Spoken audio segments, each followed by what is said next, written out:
Snare Productions. Let's now learn the Arabic numbers.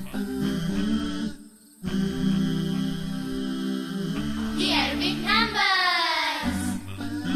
Let's count together. واحد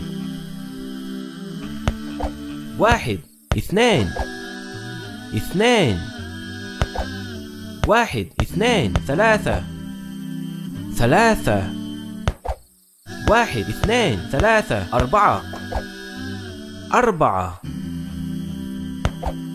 واحد اثنان ثلاثة أربعة خمسة خمسة واحد اثنان ثلاثة أربعة خمسة ستة ستة واحد اثنان ثلاثة أربعة خمسة ستة سبعة سبعة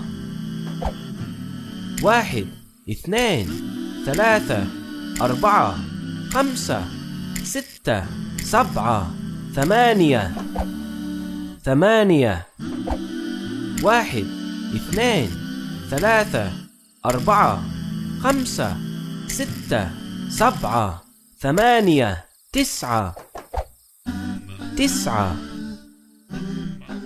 واحد اثنان ثلاثة أربعة خمسة ستة سبعة ثمانية تسعة عشرة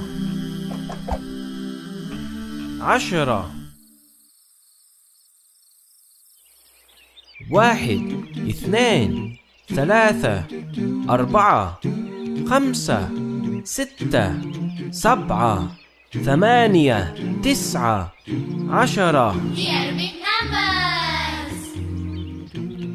We're learning the Arabic alphabet so we can read and learn Al-Quran, Al-Quran, the language of our beloved Muhammad, the last prophet sent from Allah, from Allah. It goes Alif, Ba, Ta, Tha, Jim, Ha, Ha, Dal, Dal, Rosa, Sin, Shin, Sod, Dod, Da, Tha, Ain, Ghain, Fa, Qaf, Kaf, Lam, Mim, Nun, He, Waw, Ye.